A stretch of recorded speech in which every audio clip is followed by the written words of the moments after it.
tous, ici Pierre Lotz, on se retrouve dans les studios Art and Voice dans l'émission Il était une fois. Et aujourd'hui, nous avons le privilège de recevoir Kathleen Folla, elle nous vient directement de Paris et elle vient nous raconter son histoire, qui elle est et cette douloureuse relation avec un homme, une relation néfaste et mauvaise. Et aujourd'hui, elle vient aussi nous raconter comment Dieu l'a sortie de cela. Bonjour Kathleen, comment allez-vous? Bonjour Pierre, très bien. Vous allez bien? Oui. Ouais, vous êtes contente d'être ici? Je suis très contente, très heureuse d'être ici, Ah, pouvoir partager cette histoire. C'est super. Et nous, on a vraiment hâte ici d'écouter. Et j'imagine que les téléspectateurs aussi ont besoin d'entendre ce que vous allez partager, cette histoire. Donc, on vous écoute, Kathleen. Oui, donc c'était une histoire assez douloureuse. Une relation qui s'est terminée, à laquelle j'ai mis un terme au bout de 2 ans et demi. Parce que beaucoup de chemins qui s'écartent. De mon côté, je cheminais beaucoup avec Dieu. D'accord. Je voulais absolument lui donner plus de place dans ma vie et en plus de ça, j'allais vers le baptême. Et lui, de son côté, est-ce qu'il cheminait avec Dieu? Et il ne cheminait pas réellement avec Dieu. Il ne répondait pas en plus à toutes mes invitations pour aller à l'église. Et Kathleen, j'ai une question. Pourquoi avoir voulu cheminer avec Dieu? Vous avez justement, dans le passé, entendu parler Oui, très longtemps avant, j'avais entendu parler. J'avais été dans des églises. J'avais compris qu'il y avait quelque chose à rechercher. Amen. Et donc, pendant de longues années, j'ai cherché, j'ai un peu erré. D'accord. Et puis, à partir de cette période-là, j'ai pu vraiment cheminer avec une église, être accompagnée et marcher vers le baptême. Donc, comment ça se passait donc Oui, donc du coup... Le baptême et alors? Et après le baptême est venu vraiment à une période propice, en tout cas une période de rupture entre nous. D'accord. Il avait multiplié beaucoup d'actes qui étaient durs à encaisser. Parce que je me dis, Kathleen, avant le baptême, il y a toujours des attaques. Oui. Et je me dis, est-ce que justement, avant votre baptême, vous avez ressenti des attaques de sa part encore plus? C'était plus violent Oui, en fait, c'est vrai, plus on approchait du baptême et plus ces actes étaient dangereux et violents. Wow. Et donc, du coup, il y a eu deux épisodes assez choquants. Wow. Il m'a séquestré un jour chez lui. Wow. Un soir, ça a duré presque au petit matin. D'accord. Un autre épisode où, comme je refusais totalement catégoriquement de lui répondre, de lui ouvrir la porte de chez moi, et en fait, il est passé par le toit de mon immeuble pour atterrir dans mon balcon. Mais c'est pas possible. Parce que j'étais au dernier étage. Voilà, donc c'est vrai que ces épisodes-là me faisaient vraiment comprendre que là, il fallait y mettre un terme, il fallait qu'il comprenne que c'était plus possible. En fait. Et alors le baptême, donc, vous vous faites baptiser, donc. Voilà. Et alors là, même là, c'est ça, il a des soupçons sur vous. Il pense que vous allez à l'église, Oui. Peut-être pour quelqu'un d'autre. Oui. Est-ce que vous pouvez nous en dire un peu plus? Oui, en fait, il appréciait beaucoup le fait que je me rapproche de Dieu, mais ce temps que je multipliais, en tout cas que je passais beaucoup à l'église, le dérangeait. Pour lui, il y avait quelque chose, en tout cas quelqu'un, sans doute, qui m'attirait à l'église, qui prenait tout mon temps en fait à l'église. Il n'avait pas encore compris que c'était Dieu. Wow. Voilà, donc du coup, oui, c'était compliqué. Et lui, par rapport à Dieu, alors, qu'est-ce qu'il recevait de Dieu à l'église? Est-ce qu'il a reçu quelque chose lors des baptêmes? Est-ce que... Pas réellement. Pas réellement. Après, en fait, mon baptême est arrivé vraiment à un moment de rupture, donc on ne se parlait quasiment plus. D'accord. Il m'avait confié que c'était une belle cérémonie, mais voilà, sans plus. Est-ce que vous pensiez qu'il était sincère avec vous à ce moment-là? Alors, à ce moment-là, il a voulu m'accompagner. D'accord. Dès le lendemain du baptême, il voulait m'accompagner à l'église et cette fois-ci venir à l'église. D'accord. Contrairement à tous ces mois où j'ai voulu qu'il vienne avec moi. Je savais que c'était pas sincère. Je savais que c'était pas pour Dieu. J'avais compris que c'était pour me récupérer en fait, parce que je lui avais déjà annoncé qu'on terminait. Donc en fait, il faisait tout pour vous récupérer en fait à chaque fois, hein, c'est ça. Exactement. Et à un moment donné, il s'en est même pris à votre famille, n'est-ce pas? C'est ça, hein, c'est bien ce que j'ai compris. Oui, en fait, il proférait des menaces. Donc, pendant en fait, après mon baptême, a suivi vraiment une période d'1 an et demi de D'accord. harcèlement, Waouh. où là, il ne s'est plus caché. Hmm. Il ne s'est plus du tout caché. Il agissait réellement avec fureur devant moi et il montrait deux visages. Un visage devant moi qui était terrifiant et un visage devant les autres, devant toutes les personnes qui pouvaient nous aider, enfin qui voulaient nous aider. Que ce soit moi de mon côté ou lui de son côté. Donc en fait, il avait deux visages. Il avait c'est ça deux visages. Et donc du coup, il venait m'agresser. Et aussi chez mes parents également, parce que j'ai dû me réfugier chez mes parents, donc mon laisser Dieu. mon appart. Oui. Et donc il n'hésitait pas à venir vraiment devant notre porte, devant notre fenêtre. Il a même fait irruption en pleine nuit à plusieurs reprises, oui. en fait, passer dans le jardin des voisins pour arriver jusqu'à chez nous. D'accord. Il menaçait de venir brûler la maison, de s'en prendre à ma maman qui allait travailler assez tôt le matin. D'accord. Voilà, donc oui, beaucoup de menaces. D'accord. Et alors tout ça, ça vous a mené à la dépression, Kathleen, n'est-ce pas? Oui, mais la dépression est venue après. Elle est venue bien après? Elle est venue après. Qu'est-ce qui s'est passé avant encore alors? En fait, pendant ces 1 an et demi de harcèlement, donc il a multiplié énormément d'actes. D'accord. Moi, j'étais comme maintenue dans un état de survie. Et donc, du coup, j'avais toujours, je pense, une sorte d'adrénaline qui me maintenait toujours sur le qui-vive et qui permettait que je fonctionne aussi comme des personnes normales, c'est-à-dire quand même se lever tous les matins, aller au travail, faire des choses de la vie de tous les jours, mais tout en étant toujours sur le qui-vive parce que à chaque coin de rue, il pouvait débarquer, à chaque instant, en fait, il pouvait venir me harceler. Et donc, du coup, c'est vraiment après, quand tout s'est terminé, parce que quand tout s'est terminé au niveau du tribunal avec une sanction. Ça, c'était en décembre 2016, n'est-ce pas? Le tribunal, c'était en janvier 2017. 17. Donc Mais en décembre 2016, il y a eu quelque chose. En décembre 2016, c'était sa dernière attaque, sa dernière agression, en fait. C'était la dernière?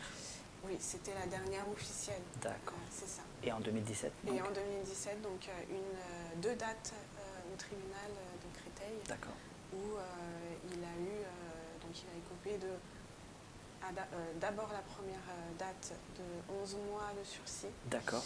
Et la deuxième date, c'était vraiment la même semaine.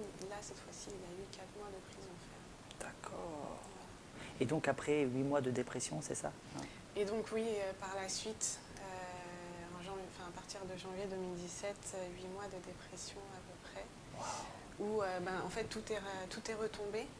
Mais alors, ce que vous aviez reçu par rapport au baptême, tout ça, qu'est-ce qui s'est passé pendant ces 8 mois de dépression? Est-ce que vous êtes remémoré des versets? Est-ce que vous avez... Oui, c'était... j'essayais de tenir en fait, j'essayais de tenir parce que je savais qu'il y avait les promesses de Dieu qui étaient là, qui avaient été prononcées et sa parole me maintenait réellement, alors que ce soit pendant les 1 an et demi, mais aussi pendant cette période de dépression. Je m'accrochais réellement à la parole. Amen. Je m'accrochais à la parole. Et pour autant, il y avait quelque chose que je n'arrivais pas à définir et qui était très dur à surmonter. Et c'était compliqué à définir. Oui, une dépression, on ne peut pas vraiment expliquer ce que c'est finalement. Oui, c'est très subtil, très subtil, c'est subtil, ça s'installe sans qu'on s'en rende compte. Exactement. Vous savez, Kathleen, il y a un verset qui dit dans Jean 10 que Satan est venu pour voler, dérober, mentir, détruire. Et je pense que Satan a voulu se déchaîner sur votre vie en fait. Mais ce qui est merveilleux, c'est que Jésus est venu, on le sait, il est venu pour donner la vie et la vie en abondance. Et en fait, c'est vraiment le plan qu'il avait pour votre vie en fait, Kathleen. Et du coup, moi, quand j'écoute votre histoire, là, je me dis, mais vous avez été tellement attaqué qu'en fait, vous êtes tellement, tombé, je dirais, oui, bas en fait, mais je vois en vous tellement une femme qui va être relevée aussi. Et c'est ça qui est magnifique, je me dis. Et alors, vous partez donc, c'est ça, vous partez au Cameroun, 18 mois. Oui, alors en fait, il y a eu un moment de rupture. Après 8 mois, c'est 8 mois, donc on était à l'été 2017. Et en fait, n'arrivant pas à redresser, en tout cas à sortir ma tête de l'eau, c'est ça. J'ai compris qu'il fallait aussi que je casse avec le rythme que j'avais au niveau du travail. Parce que du coup, je m'étais aussi enfermée dans le travail. C'était devenu un refuge pendant cette période. Okay. Mais en fait, c'était un refuge qui me prenait énormément d'énergie également. D'accord. Et donc, j'ai eu 10 jours d'arrêt. Mm-hmm. Et 10 jours, donc du coup, je suis retournée chez mes parents. D'accord. Et je pensais que réellement, je devais partir vers des mois et des mois de consultation, parce que je n'arrivais pas à m'en sortir. Et pourtant, je m'accrochais à Dieu, je m'accrochais à ces versets.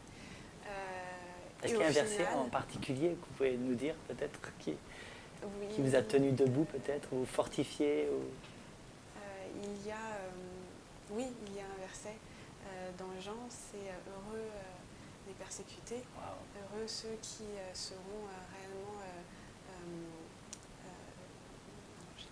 c'est dans les béatitudes, hein, c'est ça, hein? C'est dans les béatitudes. Oui. C'est dans les béatitudes, heureux les persécutés et ceux qui seront rejetés, mis à part à cause de mon nom. Waouh! C'est ça qui vous a gardé finalement debout, quoi. Exactement. Voilà, donc pendant 10 jours d'arrêt, et ben en fait, il y a une restauration. D'accord. Il y a une restauration. Et c'est quoi cette restauration alors? Cette restauration, c'était une vie qui reprenait. En fait, je me suis rendu compte que pendant des mois, voire des années, en fait, je n'avais plus ressenti la vie en moi. Wow. Et en la redécouvrant pendant cette période, c'est là où on se rend compte. J'ai passé donc mon temps à lire la Bible, méditer. À méditer. Il faisait beau, donc...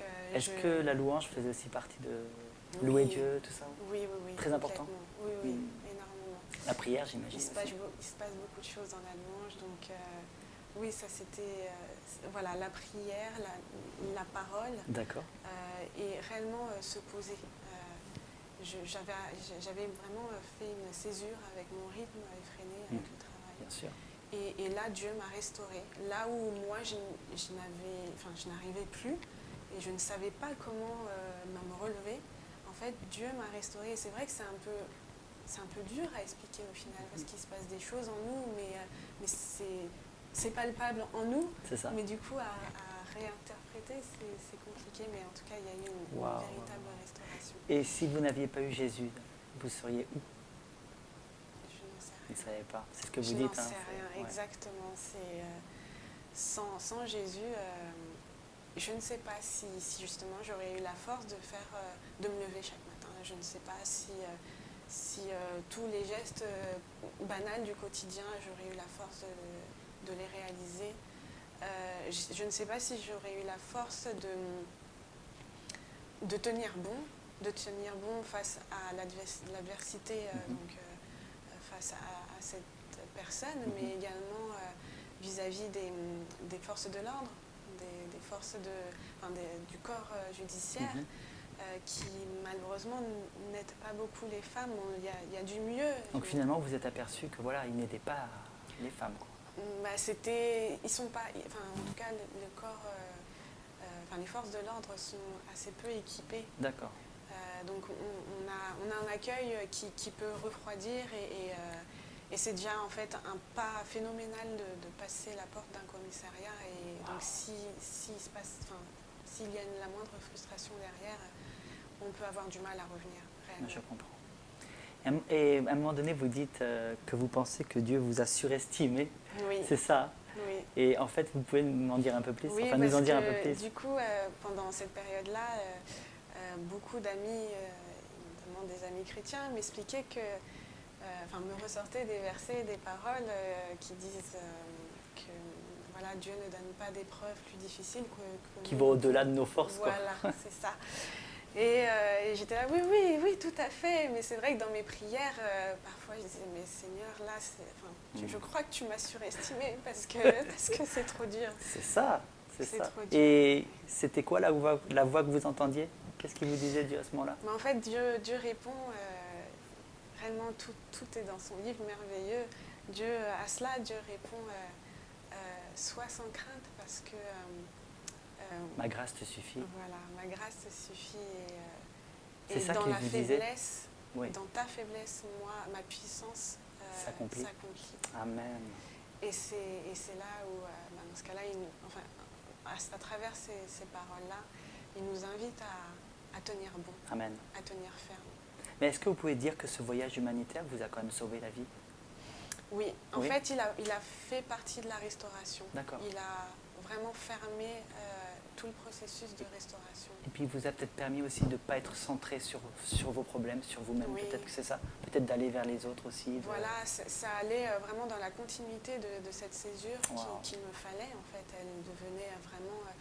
elle devenait vitale. Et donc, à travers ce voyage humanitaire que j'ai accompli, voilà, je l'ai lancé pour pouvoir partir début 2018. Je suis partie 18 mois au Cameroun, à Yaoundé. Oh, wow! Voilà. La capitale du Cameroun. La capitale. Wow. Et c'était 18 mois magnifiques qui m'ont fait énormément de bien. De bien. Vous avez appris beaucoup de choses sur vous-même, sur votre entourage, c'est ça? Exactement.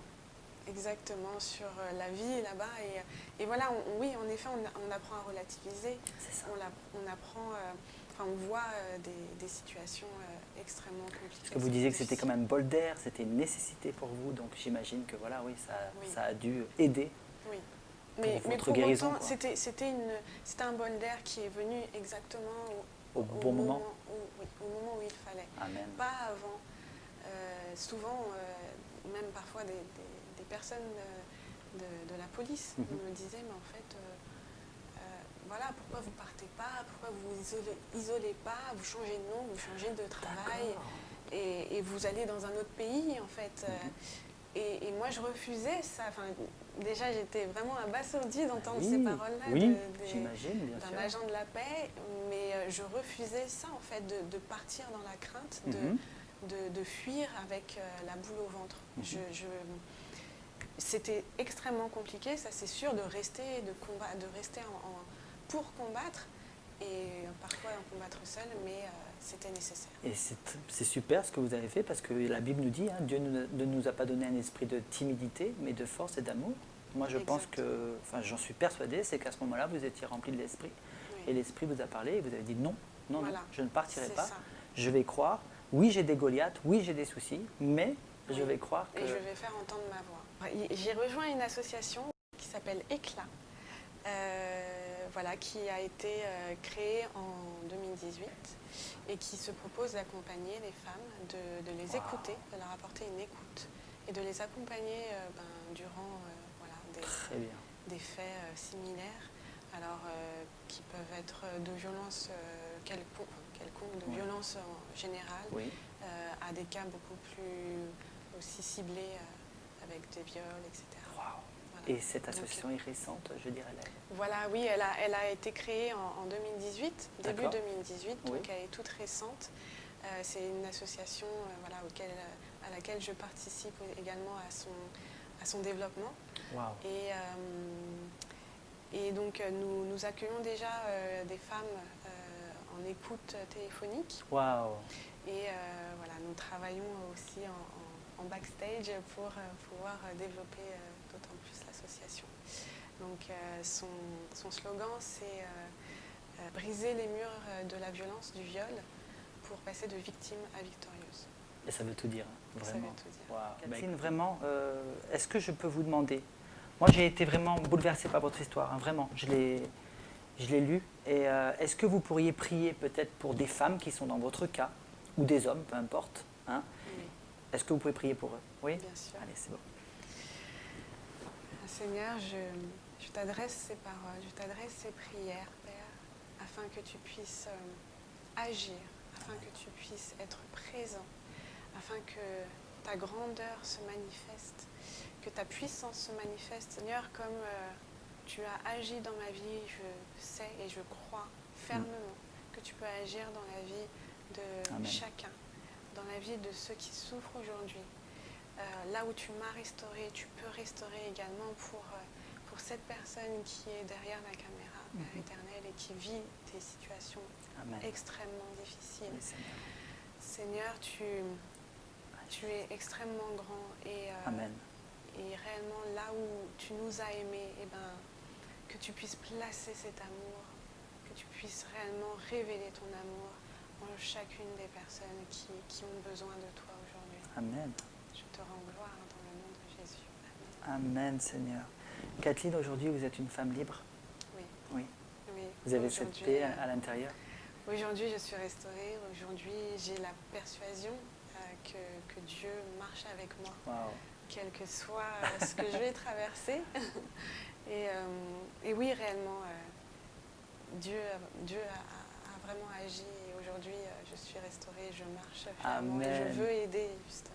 Alléluia. Et moi, j'ai un verset pour vous, c'est car je connais les plans que j'ai formés pour vous, plans de prospérité et non de malheur. Amen. Et je déclare ça sur votre vie. Vraiment, il y a aussi ce verset qui dit « Avant que je ne te forme dans le ventre de ta mère, je te connaissais. Je t'avais établi prophète pour les nations. » Et voilà, donc, waouh, merci Kathleen d'être venue dans nos studios ici. Merci Et donc, oui, merci Kathleen, merci beaucoup. Et voilà, écoutez, l'émission prend fin. Nous avons reçu Kathleen Folla. Elle est venue partager une partie de sa vie. Et voilà, une partie douloureuse de sa vie. Mais vous avez pu voir ici en personne Kathleen Folla qui a été transformée et qui a été finalement, qui a vu la grâce de Dieu sur sa vie. Aujourd'hui, elle est libre et son seul désir, c'est de servir Jésus. Que Dieu vous bénisse. À bientôt. Au revoir. Au revoir.